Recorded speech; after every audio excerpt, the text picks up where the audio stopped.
Eu queria lhe convidar a abrir as Escrituras no livro de Juízes, no capítulo 13. Juízes fica ali no Antigo Testamento, bem depois do Pentateuco.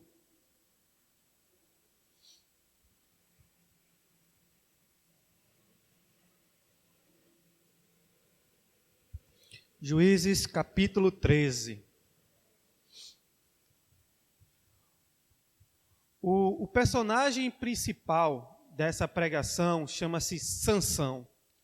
Só que a vida de Sansão, ela compreende 4 capítulos, do 13 ao 16. E eu não vou ler aqui 4 capítulos com os irmãos, né? Senão a gente ia passar aqui metade do culto lendo sobre a vida de Sansão. A gente vai ler alguns textos, mas desde já eu deixo esse exercício para os irmãos, que durante a semana pudessem ler do 13 ao 17. Eu creio que depois da mensagem, ler esses 4 capítulos virá um aprendizado enorme das Escrituras sobre esse personagem.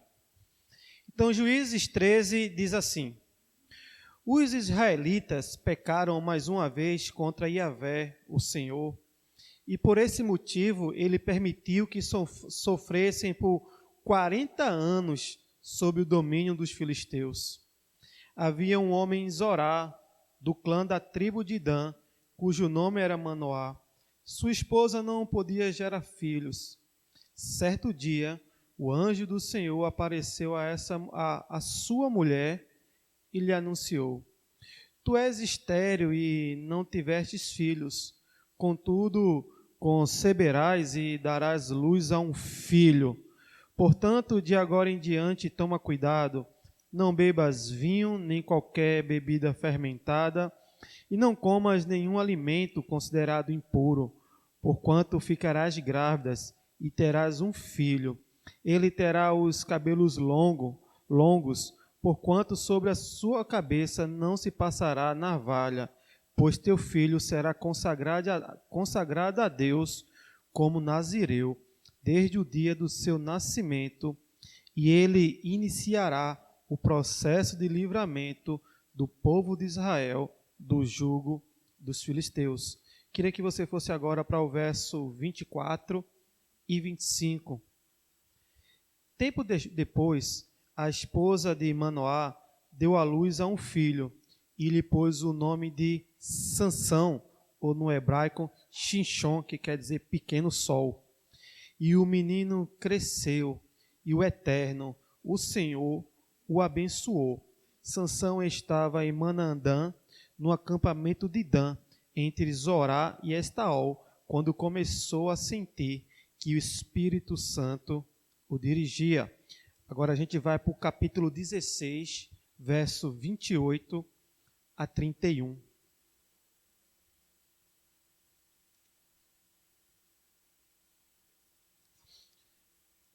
Em um certo momento, Sansão ergue um clamor a Yahvé e ora: ó soberano e eterno Deus, eu te invoco e suplico, dar-me forças só mais esta vez, para que eu me vingue dos filisteus pelos meus 2 olhos cegados, ó Senhor. Imediatamente, Sansão forçou as 2 colunas centrais, sob quais o templo todo se firmava, apoiando-se nela, tendo a mão direita numa coluna e a esquerda na outra, exclamou: que eu morra com os filisteus.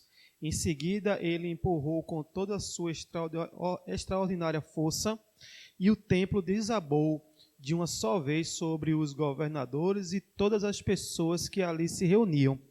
Portanto, Sansão matou mais gente no momento da sua morte do que em toda a sua vida. Os irmãos de Sansão e toda a sua família do seu pai foram buscar o seu corpo, eles o levaram e o sepultaram nas terras que ficam entre Zorá e Estaol, no túmulo de Manoá, seu pai. Sansão foi juiz e chefe de Israel durante 20 anos. Que essa palavra faça do céu o nosso chão firme.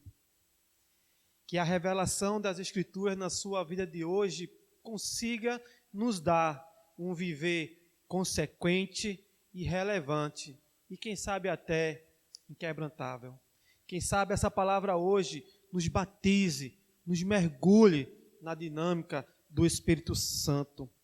Que essa palavra possa trazer a revelação sobre nossas vidas, para que nós possamos entender o que é se mover e pertencer ao Senhor.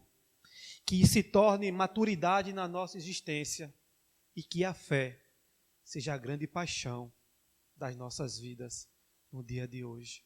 E eu queria lhe convidar a fechar seus olhos só para um momento de oração, para que juntos possamos embarcar nessa jornada das Escrituras. Senhor, nós nos reunimos sobre o nome de Jesus, celebramos aqui a Tua ceia, recebemos o Teu perdão, a Tua graça, cremos na Tua presença real, na presença do Cristo ressurreto em nosso meio, da atuação do Espírito Santo, nos fazendo conhecer o pecado, a justiça e o juízo. E eu te peço que a Tua palavra seja manifesta, para que se torne realidade em nossas vidas, no nosso dia a dia e no nosso cotidiano. Muito obrigado, Senhor, no nome de Jesus. Amém. Você conhece ou já ouviu falar da história de Suzanne von Richthofen? Ela ficou, infelizmente, muito famosa e no ano passado estreou 2 filmes falando sobre a vida dela.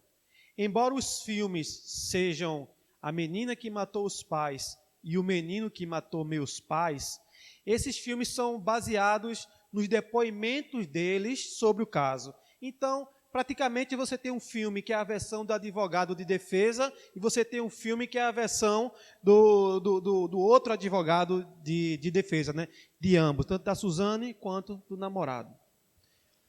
Suzanne ficou famosa pois junto com o namorado planejaram o assassinato dos pais e que aconteceu. Ensaiaram, foram lá na casa, viram se desse um tiro, se ia chamar a atenção, depois viram que dessa forma não dava e terminou que o assassinato ocorreu a pauladas. Enquanto o casal dormia, foram severamente espancados depois de a Suzanne abrir a casa, desligar o sistema de segurança e ela, se você assistir depois as fotos dela no velório, acompanhando, consolando, sendo consolada. Ela tinha um irmão, o mais novo, e hoje, aos 29, 30 anos, ele se perdeu nas drogas, sendo preso. Então, esse é o saldo daquele acontecimento planejado por Suzanne, que tinha uma mãe que era psiquiatra, um pai alemão que era engenheiro, muito bem colocados. Eles moravam num bairro chamado Brooklyn, em São Paulo, praticamente um bairro de gente rica, um condomínio, a casa, boa estrutura, tinha tudo. Ela fazia direito na PUC, que é uma das faculdades mais caras de São Paulo, porque justamente no período desse namoro, ela tentou passar para a USP, e eu acho que outra universidade pública de São Paulo, e não conseguiu. Em vista desses fatos, dessa baixa performance dela na escola, os pais foram contra o namoro. E na versão dos dois, o motivo pelo qual os pais eram contra ao namoro foi por isso aí. E essa foi a motivação. Como o pai e a mãe se puseram de obstáculo a esse namoro, ambos decidiram, em seus planos inteligentinhos, que se matassem os pais dela, eles seriam felizes para sempre. Essa foi a motivação do que eles lá seguiram. E quando eu estava assistindo esse filme, eu me lembrei que Suzanne é um arquétipo, ela é um modelo, ela é uma figura de inúmeras pessoas que eu tenho certeza que eu e você já conhecemos na vida, que tinham tudo para dar certo. Aos nossos olhos, eu perguntar a qualquer um que conhece o caso, o que faltava na vida da Suzane para que ela desse certo como pessoa? O que faltava para ela? Qual era o que ela não tinha? Ela tinha um pai que era muito rígido. Todos nós temos. Ninguém tem família perfeita. Ninguém tem família perfeita. Eu tive pais com falhas. Eu tenho falhas em casa com meu filho. Nem por isso lhe dá esse motivo. Mas o que faltava? E eu posso dizer a vocês, eu não achei a resposta. Do que faltava para Suzane. E o que acontece com essas pessoas que nós conhecemos, que tinham um potencial enorme, mas em que algum momento da existência se perderam? Edson, você tem amigos de infância que você cresceu com eles e que em algum momento eles se perderam? Eu tenho. Eu tenho amigos que morreram porque se envolveram com drogas. Tem um grande amigo meu, estudei com ele desde a 5ª série, dos 11 anos, terminamos juntos. Ele era do jovem mais inteligente que eu conheci em matemática. Eu passava me arrastando porque ele me ensinava e ele morreu, assassinado, porque se envolveu com drogas e após a sua morte, a mãe teve problemas psicológicos. Nunca mais a mãe dele foi a mesma. E o mais interessante é que essas pessoas que tinham tudo para dar certo, todo o ferramental, todo o aparato, elas não só quebram as suas vidas, elas quebram as pessoas que estão ao seu lado. Ninguém sofre sozinho, muito menos um filho. Quando um filho tem um erro enorme em sua existência, no mínimo ele quebra seus pais. No mínimo ele aflige a alma da sua mãe, do seu pai, ou cria uma inimizade muito grande com seus irmãos, ao ponto de um irmão desprezar e não querer mais conversa com ele, porque se ele continuar com aquele comportamento, a vontade que dá é de dar uma pisa nesse safado. E é assim que a existência vai desenrolando. Será que ela foi super protegida para, de alguma maneira, ter esse comportamento? Matar os pais? Um médico, psiquiatra, muito famoso, ele usa um pseudônimo de Theodore Dalrymple, cronista. Ele escreve vários livros. E um livro dele, eu tenho esse livro, chama-se Podres de Mimado.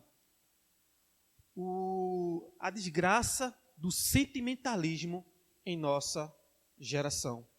E ele usa o exemplo de uma coisa que aconteceu em Londres, onde tiveram a revolta dos 100 iPhone. Centenas de jovens fizeram uma arruaça, um arrastão, porque eles queriam ter iPhone. E nessa pesquisa, ele chegou à conclusão que 5 pontos negativos podem influenciar de forma negativa a questão da educação da criança. Satisfação de todos os caprichos da criança, a ausência de responsabilidade doméstica, é ter um filho em casa que não move nem o prato da mesa para a pia, é o filho que se faz tudo, ele é criado como um rei da Idade Média, seja o filho ou seja a filha. A mãe se acaba de trabalhar e a menina está onde? Nas redes sociais. Postando, eu amo a minha mãe é tudo. E a mãe lá toda descabelada, na pia, no fogão. O medo de falar sobre assuntos sérios, medo de colocar o dedo na cara do filho e da filha, dizer, olha, o mundo é assim, a vida é dura, e se você continuar desse jeito, vai para tal ponto a sua vida, o desdobramento que vão acontecer na sua vida não vão ser legais. Cuidados excessivos e uma liderança fraca dos pais. Pais que, de alguma maneira, acham que se um filho está caminhando por um caminho que não é legal, e ele diz, não, vou deixar, quem sabe ele pode até seguir o caminho, mas dê uma chacoalhada, chegue junto dele. Então, esses 5 pontos nessa pesquisa no Reino Unido são coisas que poderiam ajudar a mudar a educação dos seus filhos. Assim como eu conheço gente que tinha tudo para dar certo e deu errado, eu também conheço gente que tinha tudo para dar errado e que hoje batalha para ter uma existência digna. Existe uma pesquisa que diz que os órfãos movem o mundo, pois acho que pela grande necessidade, muitos órfãos se tornam empreendedores e conseguem, de alguma maneira, trazer coisas novas à sua existência. Existe um estudo muito interessante dos anos 70 sobre isso, e o título do estudo é Os Órfãos Movem o Mundo. E, mais uma vez, pensando no caso da Suzana, eu digo, o que significa para um filho matar os pais que proveram tudo o que ela tinha em nome de uma felicidade? Qual o significado? Qual era o fato real que isso traria de bondade, de verdade, de fazer dela e do seu namorado uma pessoa melhor? Não tinha, queridos. Não tinha. Como pode pessoas como Suzane, o goleiro Bruno, lembra o goleiro Bruno? Cotado para a seleção brasileira, entra extraconjugal e manda matar a sua amante. Pessoas que tinham tudo para dar certo. Foi pensando nesse tema, olhando essas vidas, que eu me lembrei da vida de Sansão. E decidi ver se conseguia fazer um paralelo entre esses motivos atuais e os conflitos, e as verdades e atitudes do personagem bíblico lá, 1000 anos, ou seja, há 3000 anos que nasceu. E eu queria lhe falar um pouquinho sobre o contexto bíblico do que nós lemos, né? O Talmud, que é a coleção dos livros éticos e costume da história dos judeus, diz que Samuel é o autor do livro de Juízes. E que esse livro foi escrito 1000 anos antes de Cristo. E que, se você acompanha a história de Israel, primeiro nós vamos ter lá os patriarcas, né? Abraão, Moisés, e aí a gente vem. Aí chega, já perto da terra prometida, Josué. Quando o povo entra na terra prometida, não existia rei em Israel. Se levanta um período chamado Juízes, que é o que nós falamos. Foram 12 juízes ao todo, dividido entre juízes maiores, com um período maior de que eles julgavam o povo de Israel, e os juízes menores. Os maiores foram Otoniel, Ode, Débora, Gideão, Jefité, Sansão, Samuel. E tivemos também os menores, Sangá, Tola, Jair, Absessã, Elon, Abidom. São personagens que, de alguma maneira, foram influentes no povo de Israel. E quando nós falamos de Sansão, nós precisamos ter em mente o povo inimigo de Israel naquele momento, que eram os filisteus. O texto que nós lemos no verso 1 diz que Israel havia pecado e que o povo de Israel estava sendo subjugado, dominado há 40 anos. Há 40 anos, o povo de Israel vinha sendo dominado pelos filisteus. E Sansão vem justamente com isso, né? Com a missão de libertar o povo de Israel do jugo filisteu. Mas aí eu quero trazer uma das coisas mais importantes dessa mensagem, quando nós olhamos para Sansão, é a tipologia de Sansão. Tipologia em teologia é o que nós chamamos a figura. O que é que Sansão representa? Qual é a mensagem de Sansão? Eu quero dizer para vocês, a mensagem de Sansão a tipologia de Sansão era tão importante que muitos estudiosos colocam: Sansão tem a tipologia de Cristo. E nós vamos ver agora qual é o paralelo entre Sansão e Jesus. Assim como Jesus, Sansão teve o seu nascimento anunciado por um anjo. O anjo dá instruções que Sansão deve ser nazireu, consagrado a Deus. Ambos foram ungidos juízes do povo de Deus. Ambos foram traídos por prata.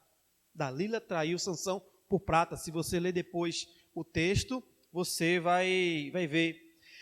Ambos se ofereceram em sacrifício para que o povo pudesse ser liberto. Com base nisso, podemos ver a importância que Sansão tinha naquele momento para o povo de Israel. Sansão tem a tipologia de Jesus. E não sei se você já acompanhou, a vida de Sansão, ela já foi fruto de novela, tá? Tem filme, tem novela, porque realmente é uma vida cheia de dramas, cheia de coisas que você pensa assim, caramba, e cabe numa novela. E eu quero fazer aqui com você um pequeno roteiro da vida de Sansão. São 17 pontos, bem rapidinho.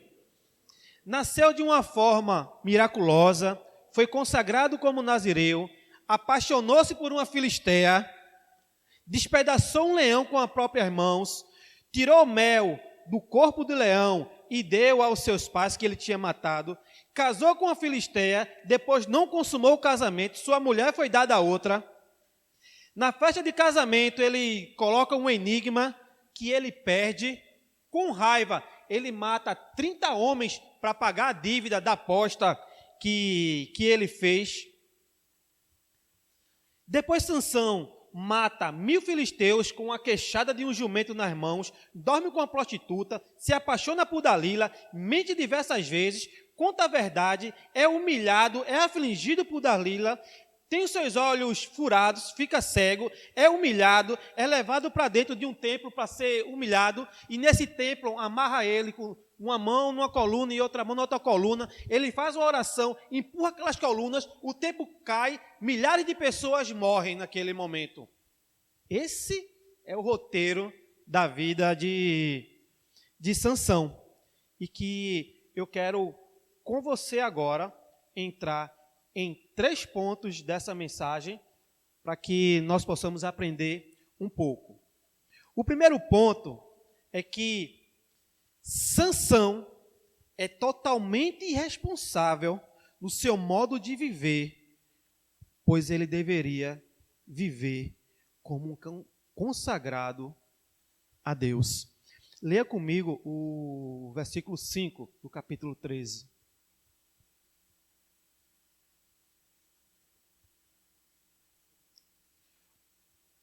Porquanto ficarás grávida e terás um filho.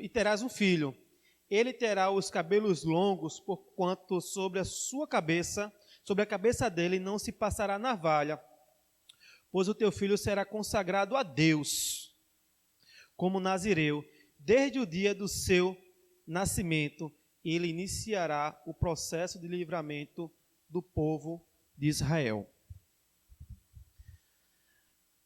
A palavra nazireu vem do hebraico nezi, que quer dizer separado ou ainda alta linhagem. O significado religioso do termo refere-se à pessoa que faz um voto se consagrando a Deus. Os pais de Sansão recebem uma orientação direta do anjo. Seu filho será nazireu. E é muito interessante porque quando você lê o texto, o anjo aparece à mulher, a mulher entende a mensagem e ela conta para o marido. O marido, não satisfeito, ora: Senhor, por favor, aparece de novo. E o anjo novamente aparece.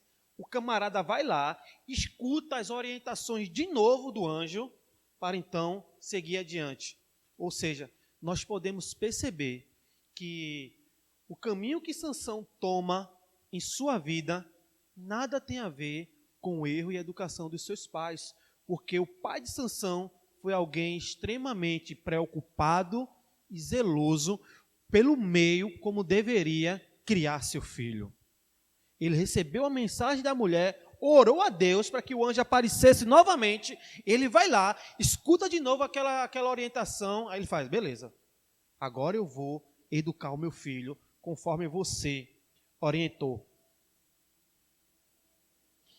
Mesmo sendo educado conforme uma orientação da orientação celestial, mesmo ele sabendo da responsabilidade do seu chamado, Sansão escolheu o caminho da perversidade. Sansão escolheu o caminho de ser medíocre. E nós vamos chegar mais adiante no que eu quero falar sobre isso. Ele olha para aquela existência, para aquela responsabilidade, mas ele se acha demais. Porque Sansão é o único relato realmente de um super-homem. Não existe nas escrituras, não existe nos relatos de outros povos alguém que tenha superpoderes como Sansão tinha. Essa força enorme, capaz de fazer o que ele quisesse. Ele podia subjugar nações com o poder que lhe foi dado, a super força lá para julgar.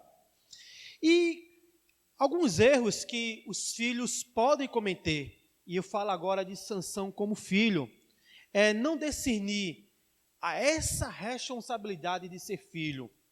Filho tem uma responsabilidade de olhar qual é o seu papel na família, qual é o seu papel inicialmente e primeiramente entender que está debaixo de uma autoridade de pai, de mãe ou da pessoa responsável naquele momento. Pode ser a avó, pode ser o avô. Filho precisa discernir o seu lugar. Ele precisa aprender que ele deve obedecer àqueles que estão lhe educando, pois aqueles que lhe educam receberam, no mínimo, muita sabedoria dos antepassados. No caso de Sansão, recebeu orientação celestial. Filhos precisam entender o conceito moral de serem melhores que o seu pai. E o que é que eu quero dizer por isso? E agora eu quero... Meu filho sofre na minha mão, meu Deus, porque eu gosto de expor ele aqui como maior lição. Certo dia, Alisson tira nota baixa na escola. Eu olhei para ele.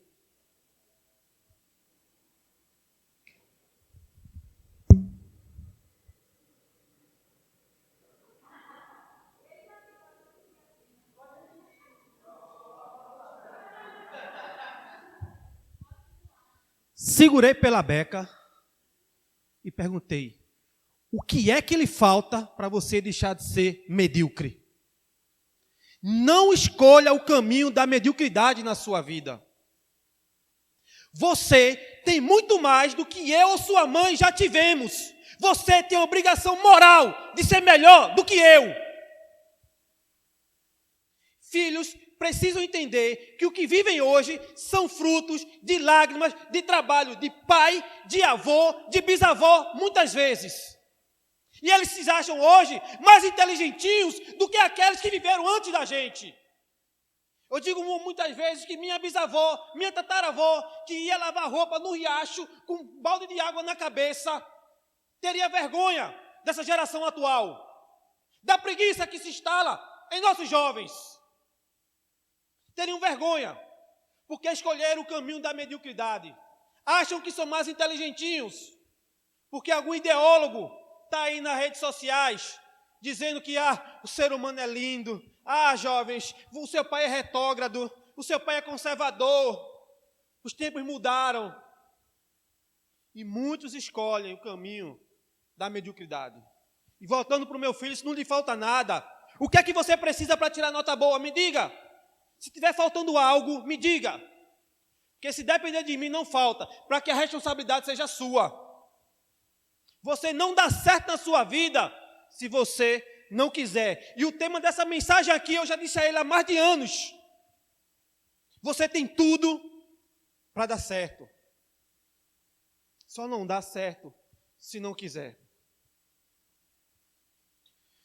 E eu lembro muito que é esse tipo de conselho. Existe uma música lindíssima, lindíssima, chamada O Mundo é um Moinho, do Cartola. É uma música de uma autobiografia, onde ele olha para sua filha, que decididamente achou que saberia viver o mundo, se assumindo garota de programa. E ele diz assim para ela: minha filha, o mundo é um moinho.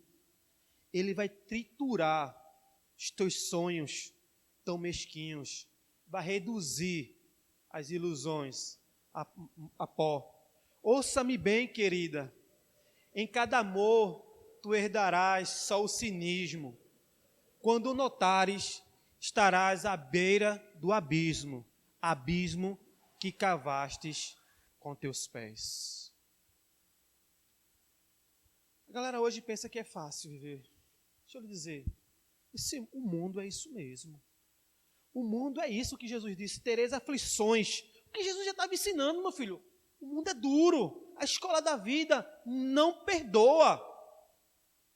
A escola da vida não perdoa. Ou você se antepara com aquilo de quem viveu melhor, que tem mais experiência, que pôde lhe ensinar, passar mais coisas para que os filhos se fortaleçam e digam: eu estou me fortalecendo com aquilo que os meus pais me deram.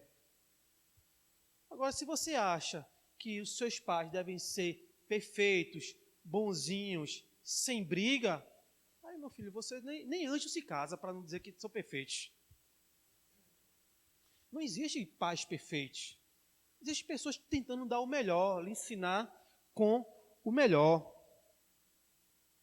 Então, Sansão tem contato com prostituta, quebra o voto de ser nazireu, porque a partir do momento que ele rasgou o leão, deixou lá, e dias depois ele passa naquele caminho e no leão cresce uma colmeia de abelha. E ele vai lá, pega o mel de abelha do corpo, ele não poderia ter contato com aquele corpo, e ainda faz o pior, ainda induz os pais a pecarem sem saber, porque lembra que o anjo tinha dito para a mulher: olha, tu não vai beber vinho, tu não vai fazer isso. Em resumo, o anjo disse: cumpra a lei de Moisés. O filho ainda colocou o pai na berlinda do pecado. E não é hoje que acontece também. O filho não sabe, mas quando o filho entra no pecado, entra no problema, faz aquela famosa caca, ele coloca pai e mãe dentro daquele bojo. Então foi isso que Sansão fez. Começa pelo primeiro ponto. Sansão era um cara consagrado a Deus. Sansão era um cara que praticou a circuncisão. Todo macho em Israel, ele era circuncidado, ou seja, tinha lá o prepúcio do pênis cortado em uma cerimônia religiosa para demonstrar que aquilo ali era a aliança de Deus com Abraão. Mas Sansão escolhe uma esposa dos incircuncisos filisteus. O pai de Sansão olhou para ele e fez: filho, não tem mulher aqui em Israel não, tu tem que ir lá para baixo. Não tem mulher aqui não. Orientando de novo o filho que existiam mulheres melhores, não é que dizer assim, melhores, existiam mulheres com o mesmo pensamento, com o mesmo alinhamento da nação de Israel. Mas Sansão, mais uma vez, se achou autossuficiente, prepotente e decidiu casar com a Filistéia. Provérbios 6:20 diz assim: filho meu, obedece à orientação do teu pai e não abandones o ensino de tua mãe. Devemos buscar a santidade do Senhor, obedecendo os nossos pais.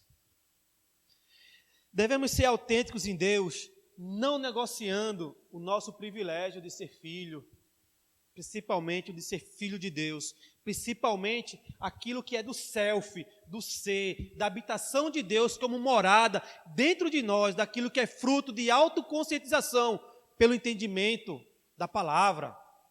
Não troque isso. Isso é a sua maior fortaleza, de ser consagrado a Deus, de ter uma vida devocional a Deus.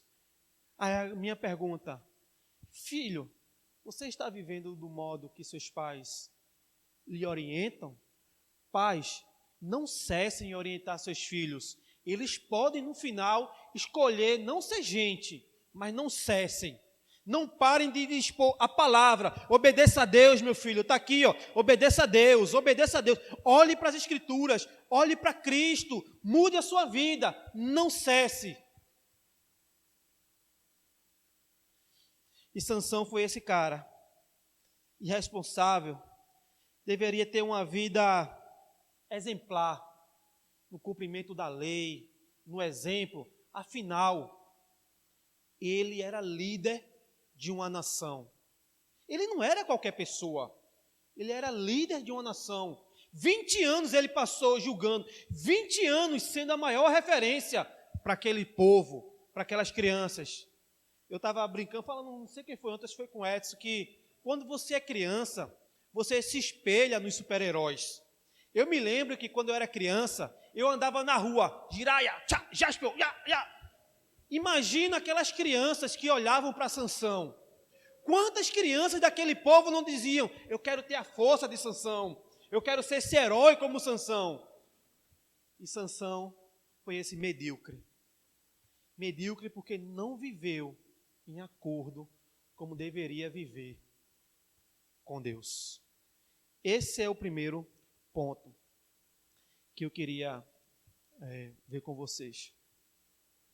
O segundo ponto, ainda no verso 5, é só o finalzinho do texto.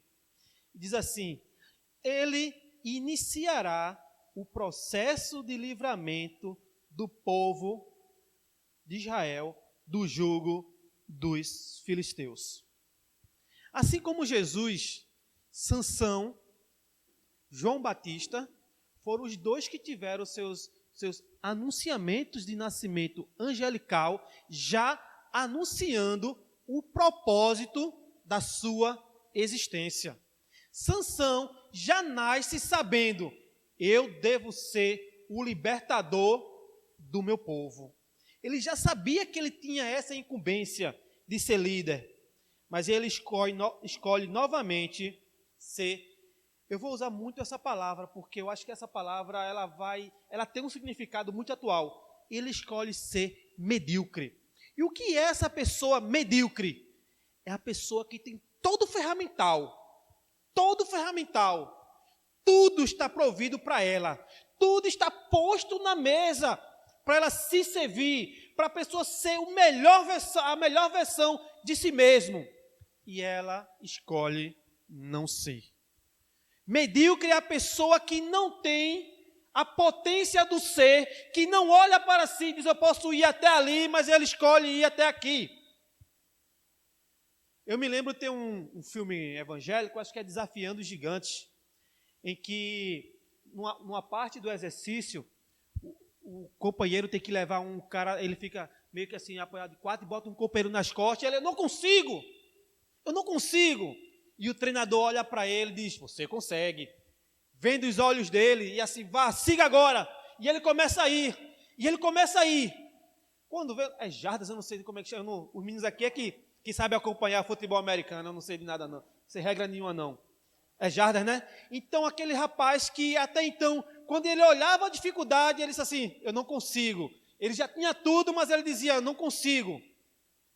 E aí ele, sem olhar, ele consegue superar muita coisa, muito mais além, ao ponto de seus amigos ficarem fascinados com o feito dele.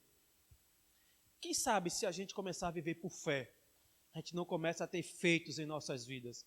Lembra da mensagem que eu falei aqui de Abraão, que Abraão fez da fé a grande paixão da sua vida, não importando o que lhe pediram, se foi até o filho a quem ele amava, mas ele decidiu fazer da fé a sua existência.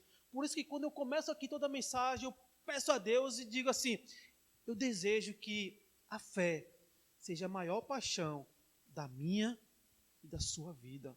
Porque se nós vivemos por fé, nós podemos fazer os feitos que Jesus fez, e até maiores. Não foi Ele que nos deixou essa promessa?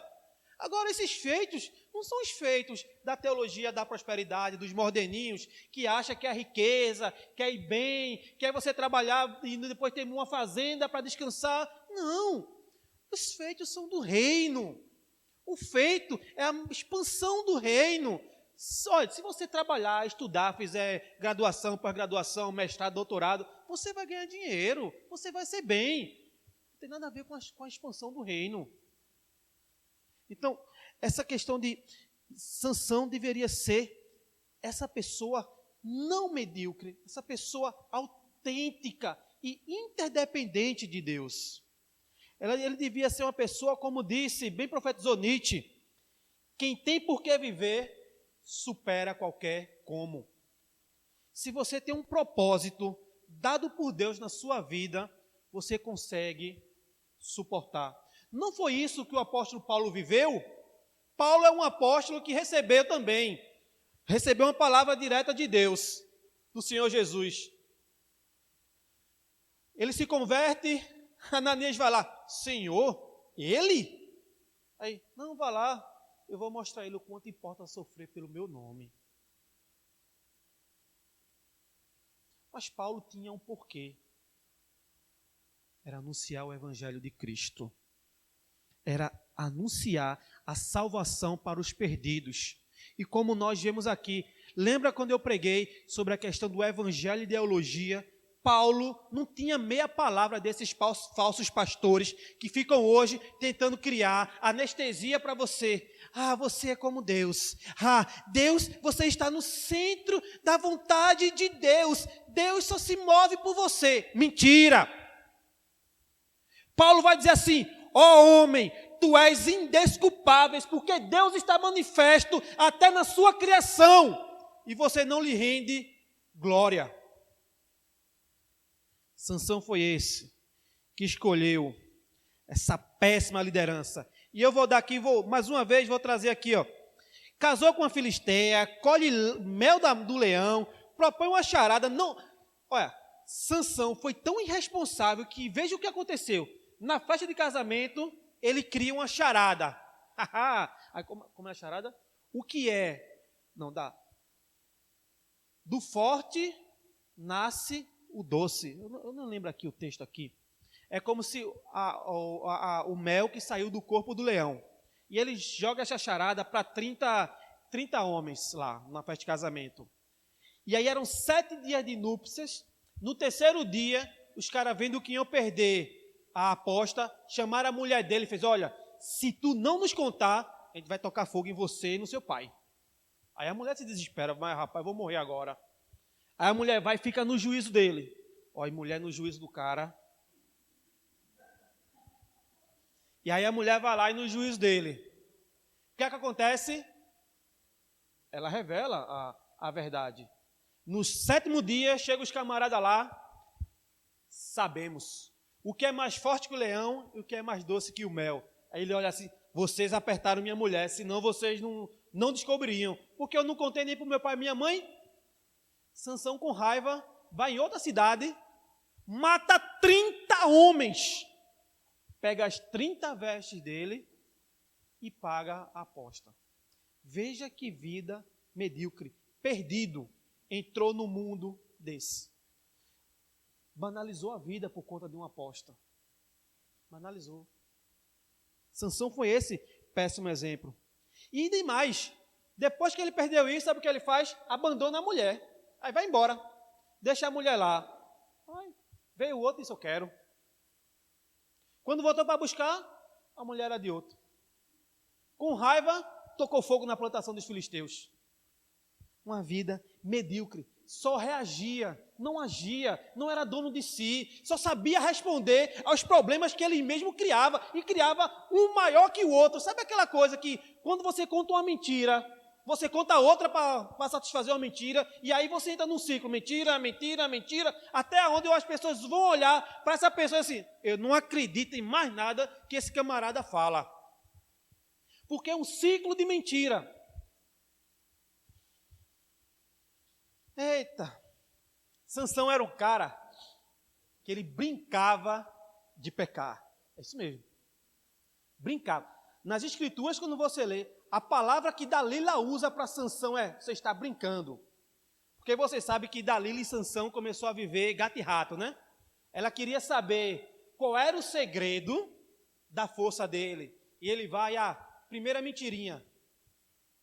Cordas frescas de couro de boi.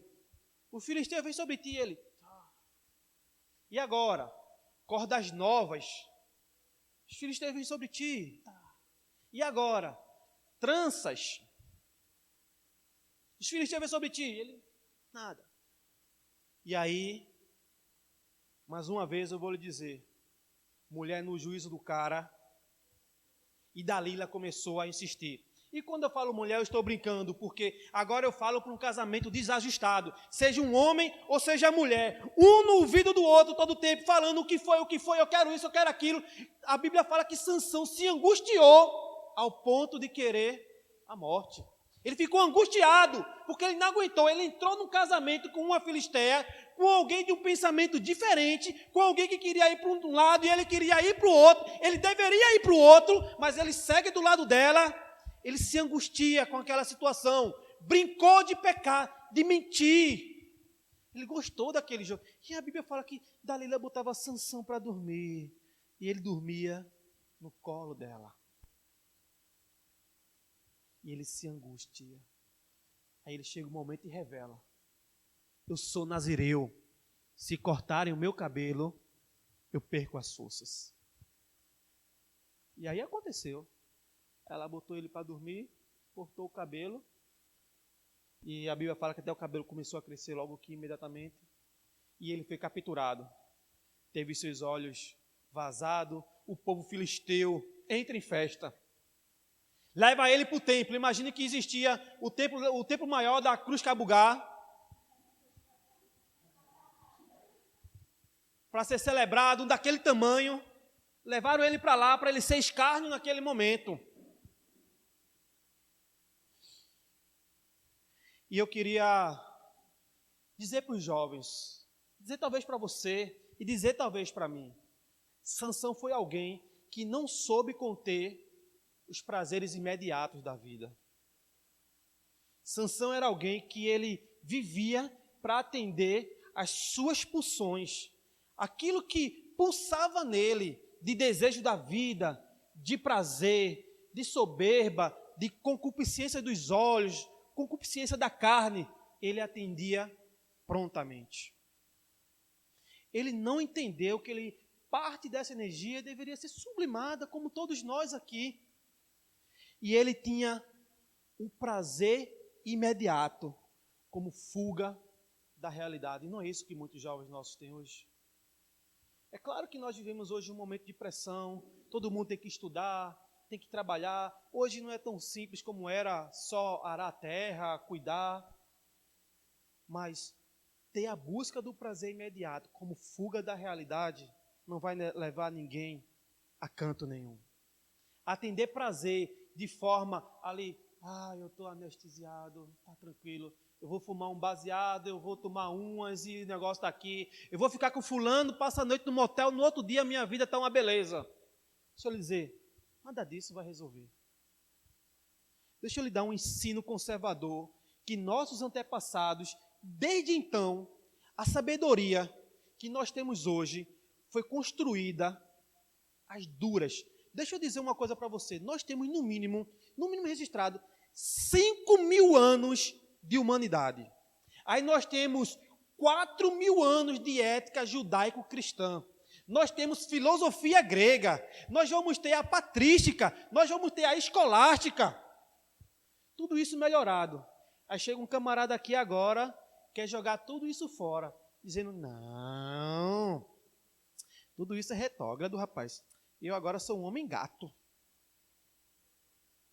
Eu me sinto um gato. Eu sou o que eu me sinto. Todo respeito individual a cada um. Cada um pode fazer o que quiser da sua existência. Mas todo jovem precisa entender o alto sacrifício do momento. Porque isso vai proporcionar um futuro ético e melhor. É aquela historinha que nossos antepassados tiveram que aprender a salgar a carne para poder ter no outro dia. Não foi isso que nossos antepassados aprenderam quando caçaram? E agora, o que é que a gente faz aqui com essa carne? Vai estragar. Não, vamos salgar, vamos dividir, vamos guardar uma porção para depois. E aí tem jovem que, meu filho, como leia Jordan Peterson, tem jovem que quer estar nas redes sociais querendo mudar o mundo, protestando contra tudo, mas o camarada não arruma nem a cama. Não arruma nem a cama. Eu fiz isso com meu filho. Arruma a cama. Não, primeira coisa que você vai fazer do dia é arrumar a cama. E ele sabe disso. Arrume a sua cama para pôr em ordem o seu mundo interior. A partir daí, você vai para fora. Mas comece primeiro pela coisa mais simples da sua existência. Aquele local que você descansa. É possível, querido, que cada jovem aqui esteja vivendo uma situação difícil. Eu sei. Tem filho que está passando por um momento de desemprego do pai. É verdade. Mas cobiçar a vida do outro jovem que está mais próspero no momento não vai mudar a sua realidade. É preciso que você entenda a realidade que você está inserido no momento e que você olhe as circunstâncias a partir dela para sair. Porque se você olhar para outro, não vai ter jeito não. E eu me lembro que quando eu tinha 17 anos, já contei essa história aqui de novo, eu faço questão. Eu não tinha trabalho, não tinha nada. Minha mãe tinha falecido, eu morava com um amigo meu, numa casa daqui para aqui, de 2 metros, de telha brasilite, que era melhor ficar na árvore, na rua, do que dentro da casa durante o dia. Então, o ventilador, parecia uma porta, se você ligasse o ventilador assim, parecia que você abriu, sabe quando você abre o fogão? De tão quente que era. E como é que eu ia fazer para mudar a minha vida? Eu fui entregar panfleto em sinal de plano de saúde, os carros paravam lá e eu, bom dia, entregava, saia entregando pelas ruas. O que é que eu posso fazer agora? Eu fiz um currículo, enquanto eu entregava papel, eu entregava currículo nas empresas. Por graça de Deus, uma empresa lá na Ibiribeira me chamou. E o cara perguntou, e aí, o que é que tu faz? Como foi que tu aprendesse informática? Eu disse, rapaz, olha, eu não sei muita coisa não. Eu fiz um curso e o restante foi sozinho. Eu só quero continuar a aprender. Meses depois, o camarada disse, eu só lhe selecionei porque você disse que quer continuar a aprender. E aí eu arrumei o primeiro emprego, saí, pedi demissão de um, me dei mal, depois no outro que eu pensei que ia ser melhor para mim, não foi legal, eu fui demitido. Depois eu passei no Enem, consegui fazer faculdade. E assim a vida foi desenrolando, né?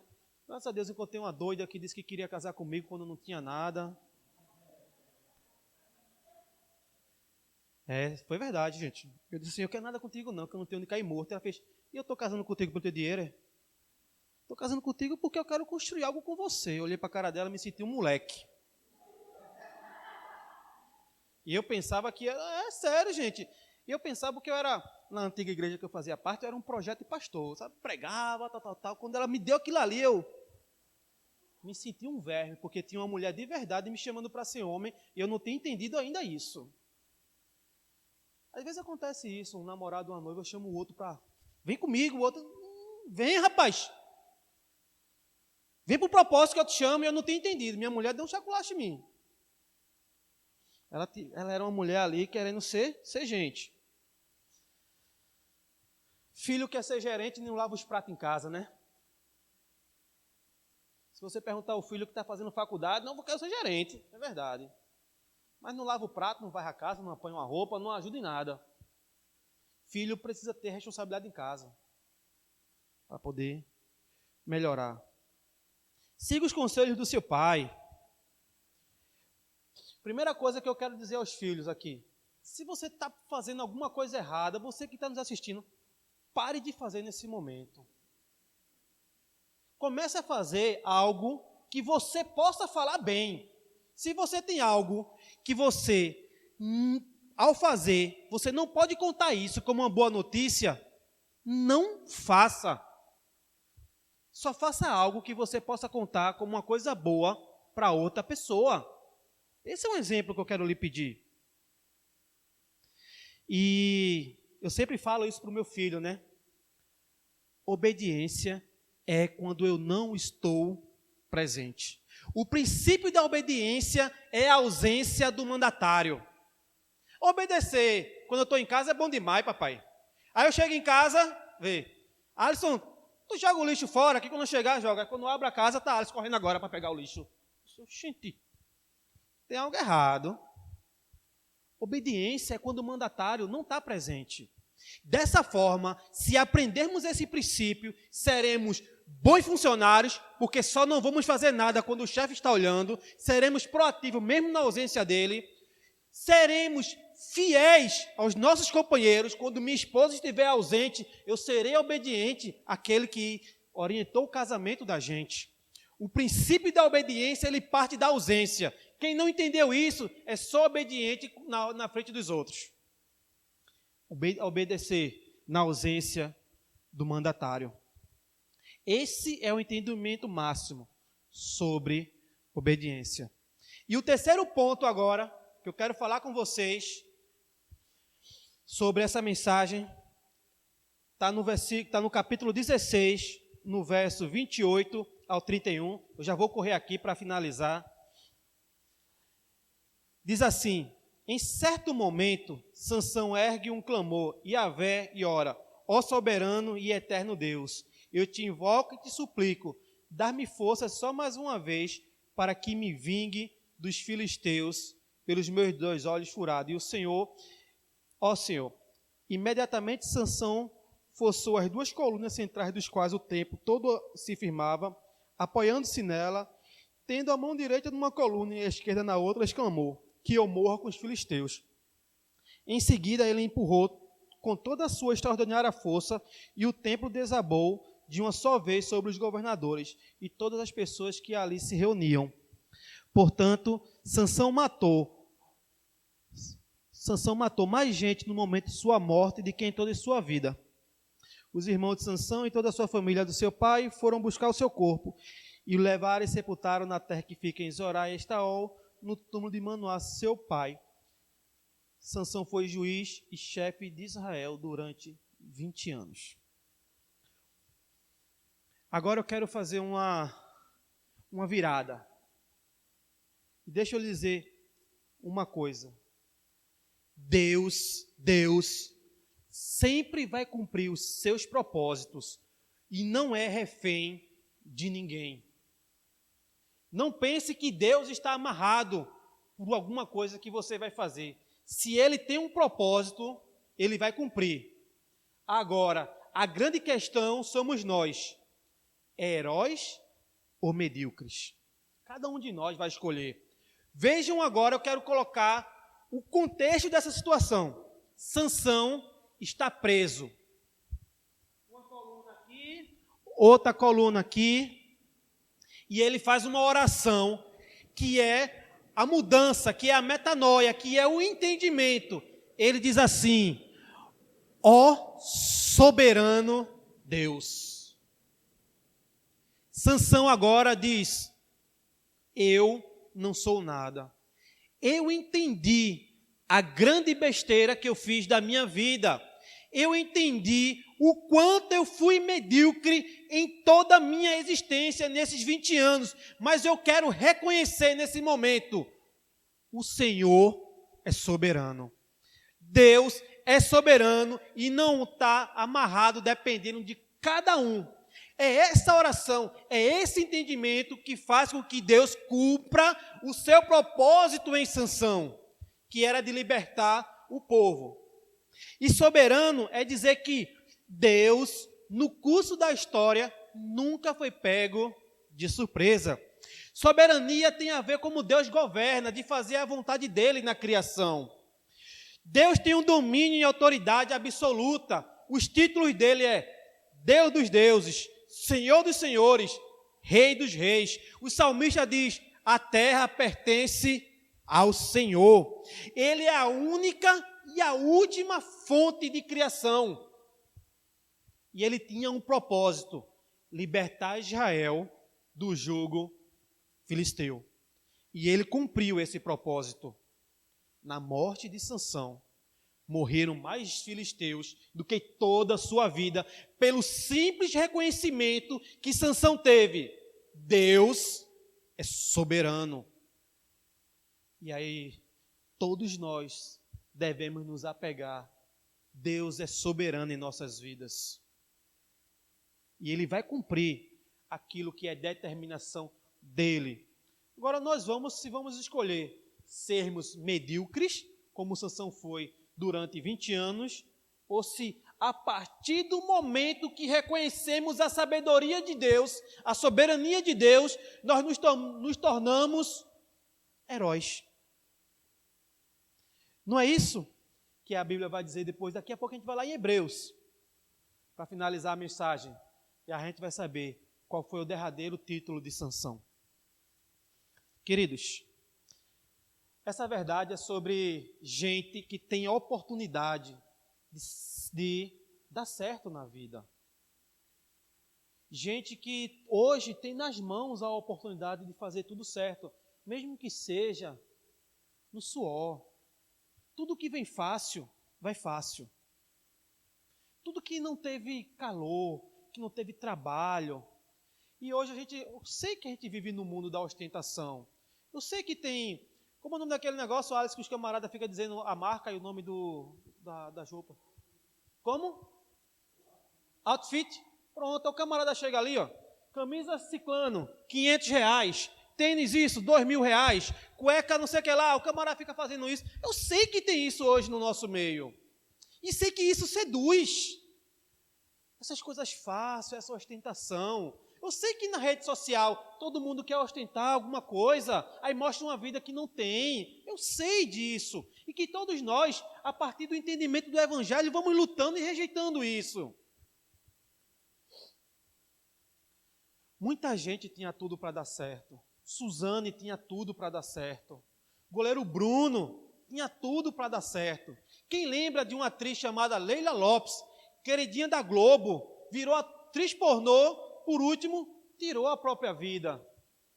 São inúmeros casos de aquela cantora Amy Winehouse, né? O que é que faltava para essa menina? Fama? Dinheiro? Um namorado decente? Não faltava nada. Tinha tudo que humanamente e basicamente era necessário para uma pessoa ser estruturada e feliz. Jimi Hendrix morreu no próprio vômito. A lista é enorme, queridos. Não seja fraco. Não seja medíocre. Olhe para a soberania de Deus, para o propósito de Deus. E para finalizar, eu quero ler Hebreus 11:32. Diz assim: quantos exemplos mais darei? Infelizmente não disponho de tempo para falar sobre a devoção de Gideão, Baraque, Sansão, Jefté, Davi, Samuel e os profetas. Embora Sansão tinha tido essa vida medíocre, no final, o nome dele está na galeria dos nomes dos heróis da fé. Sabe por quê? Para mostrar que o meu e o seu pode estar aqui do mesmo jeito, a partir do momento que entendamos a soberania de Deus no propósito dele em nossas vidas. E que hoje nós podemos dar certo a partir de todo o entendimento que temos da graça. Nós hoje aqui recebemos a graça de Deus, o entendimento, o perdão, celebramos a ceia. Nós dissemos aqui, eu creio que um dia eu vou morar com Ele. Olha que coisa grandiosa nós declaramos aqui. Declaramos a soberania de Cristo em nossas vidas. Querido, Deus abençoe vocês, que nós possamos sempre ser bons pais, filhos, atendam a responsabilidade do chamado de vocês, para que todos nós aqui hoje, pela graça de Deus, temos tudo para dar certo. E vamos ajudar aqueles que também têm tudo para dar certo e que estão seguindo um caminho errado.